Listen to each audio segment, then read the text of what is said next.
भारतीय किसान मोर्चा प्रदेश अध्यक्ष राकेश बबली ने कहा कि 10 करोड़ गरीब किसान इस देश के अंदर हैं। उनको जो भी सुविधा जारी है वह सीधे उनके खाते में जाए। उन्होंने बताया कि अब तक सरकार 1,15,000 करोड़ रुपए देश के गरीब किसानों के खाते में डाल चुकी है। और उन्होंने यह भी कहा कि बंगाल, उड़ीसा, राजस्थान में किसानों की दशा इस प्रकार की थी कि 1,000 रुपए न होने के कारण कृषि उपकरण खरीदने के लिए किसान आत्महत्या करते थे और आज उनके खाते में 6-6 हजार आ रहा है। उन्होंने कहा कि बंगलोर के लोगों ने 18 लोकसभा में जहां बीजेपी का खाता नहीं खुलता था, उन्हीं किसानों ने यह नारा दिया था कि देश का किसान देश का भगवान नरेंद्र मोदी के साथ। उन्होंने कहा कि नरेंद्र मोदी की नीति और नियत स्पष्ट रूप से इस देश के किसानों के पक्ष में है और नरेंद्र मोदी पहले ऐसे प्रधानमंत्री हैं जिन्होंने यह कहा है कि वर्ष 2022 तक इस देश के गरीब किसानों की आय दोगुनी करेंगे। उन्होंने कहा कि पहली बार ऐसा हुआ है कि कृषि का आधारभूत ढांचा बनाने के लिए 1 लाख करोड़ रुपए कृषि के लिए मात्र रखा गया है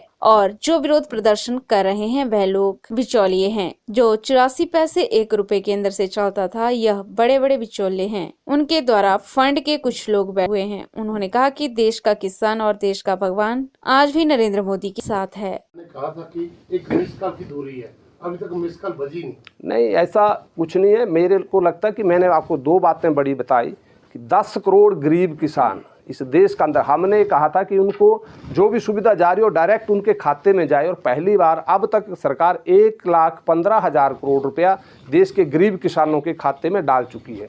और मैं स्वयं बंगाल में रहा, उड़ीसा में रहा, मैंने उन राज्यों में देखा है वहाँ के किसान की दुर्दशा, जो 1,000 रुपया ना होने के कारण बीज खरीदने के लिए, कृषि उपकरण खरीदने के लिए आत्महत्या करता था। आज उसके खाते में 6-6 हज़ार रुपया आ रहा है। तो इसलिए वहाँ के लोगों ने, बंगाल के लोगों ने 18 लोकसभा जहाँ खाता नहीं खुलता था बीजेपी का, उन्हीं किसानों ने दिया है। देश का किसान देश का बागवान नरेंद्र मोदी के साथ है। और मोदी जी की नीति और नीयत, मैं बार बार कहता हूँ, उनकी नीति और नीयत स्पष्ट रूप से इस देश के किसान के पक्ष में है। और पहले ऐसे प्रधानमंत्री जिन्होंने कहा कि 2022 तक हम इस देश के गरीब किसान की आय को दोगुनी करेंगे। उसको बेसिक 1 लाख करोड़ रुपए इस बजट में कृषि का मूलभूत ढांचा, आधारभूत ढांचा बनाने के लिए 1 लाख करोड़ रुपए का बजट कृषि के लिए मात्र रखा है। पहली बार ऐसा हुआ है। मुझे लगता है कि मोदी जी का सपना, जो एक गरीब परिवार से स्वयं रहे हैं, और आज जो जितने भी विरोध प्रदर्शन कर रहे हैं वो लोग हैं, जो वो बिचौलिए हैं, जो 84 पैसे जो 1 रुपया केंद्र से चलता था, ये बड़े बड़े बिचौलिए और उनके द्वारा फंड किए हुए कुछ लोग बैठे हुए हैं। देश का किसान मोदी के साथ है। और ये सारे चुनाव जितने भी हुए हैं, पंजाब का थोड़ा मैं चाहूँगा कि आने वाले समय में वहाँ के मुद्दों को भी ठीक किया जाए, लेकिन आज हिमाचल प्रदेश का किसान और बागबान भी मोदी जी के साथ है। हम यहाँ पर ऊना जिला के अंदर भी, हमारे यहाँ 5 मंडलों में पत्रक भी बंटा, हस्ताक्षर भी हुए, और वो लोग सब ने हस्ताक्षर करके मोदी के पक्ष में बात कही है। सर, आपने बात की आवारा पशुओं की। सर, वो इलेक्शन के वक्त बोला गया था कि आवारा पशुओं के लिए सेट बनेगा, लेकिन 3 साल हो गए आपकी सरकार को बने हुए। सर, अभी तक सर वो आवारा पशु आवारा ही है। नहीं, मैं आपको कह रहा हूँ, मेरी बताएंगे जी। आज शायद ऊना जिला के हमारे कृषि मंत्री और पंचायती राज मंत्री वीरेंद्र कंवर जी का मैं आपके माध्यम से धन्यवाद भी व्यक्त करना चाहूँगा कि आज ऊना जिला में कुटलैहड़ विधानसभा के क्षेत्र के अंदर थाना कलां में, ककराना में, जहाँ गौ सेंचुरी का एक बहुत बड़ा निर्माण होने जा रहा है और करीब करीब उसका कार्य अंतिम चरण में है। आने वाले समय में ऊना जिला में मैं मानता हूं कि सरकार के प्रयास से, वीरेंद्र कंवर जी के प्रयास से, एक भी पशु जो है आवारा पशु अप्रैल तक, जिस प्रकार से उन्होंने टारगेट वीरेंद्र कंवर जी ने दिया है, एक भी पशु जो है आपको सड़कों के ऊपर नज़र नहीं आएगा। जहां पहले इतनी गौशालाएं जो बंद पड़ी थी, उनको सरकार ने पिछले 3 वर्ष में उनका सही पूर्ण संचालन हो, गौधन वहां पर पहुंचे, ऐसी व्यवस्था करके दी है।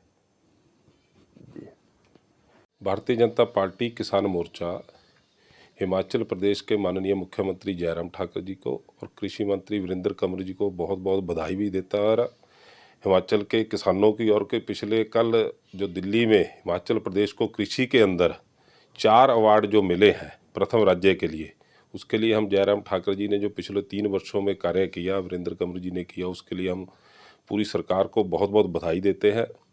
और दूसरा इसमें एक मैं मुद्दा जोड़ना चाहूँगा। ऊना के लिए एक बहुत बड़ा एक प्रोजेक्ट जिसको लेकर के वीरेंद्र कंवर जी पिछले दिनों आए, उसका ऑनलाइन उद्घाटन आदरणीय मुख्यमंत्री जी ने खुद आकर के जहाँ करना था, अटल आदर्श विद्यालय, जिसका निर्माण कुटलैहड़ के अंदर थाना कला के साथ पलाटा गांव में होने जा रहा है। और शायद एक बहुत बड़ा प्रोजेक्ट, आप सब ने भी वो देखा होगा। लेकिन इसके ऊपर कुटलैहड़ के कुछ कांग्रेस के नेता आज राजनीति कर रहे हैं उसके ऊपर कि कहाँ बढ़ना चाहिए, कहाँ नहीं बढ़ना चाहिए। ये तय करना सरकार का काम है। जहाँ पर ज़मीन अच्छी उपलब्ध होगी, इतने बड़े प्रोजेक्ट के लिए बहुत ज़्यादा ज़मीन चाहिए थी, और वो एक पिछले दिनों जनता को गुमराह करने का काम कर रहे हैं कुटलैहड़ के कांग्रेस नेता। तो मेरा आपके माध्यम से उनसे आग्रह है कि आप पहले भी कई बार सत्ता में आए, आपने कुछ काम कुटलैहड़ के लिए नहीं किया। अब जब कुटलैहड़ में एक विकास की एक नई गाथा पिछले 3 वर्षों में लिखने जा रहे हैं, तो उसमें अड़ंगा लगाने का काम ना करें, लोगों को भड़काने का काम ना करें। क्योंकि कुटलैहड़ की जनता पहले भी वीरेंद्र कंवर भारतीय जनता पार्टी के साथ थी और आगे भी भारतीय जनता पार्टी और वीरेंद्र कंवर जी के साथ ही रहने वाली है। इस करके मेरी सभी कांग्रेस मित्रों से अपील है कि आप कृपा करके सहयोग करें। यही मुझे PRTV के लिए ऊना से रिद्धम की रिपोर्ट।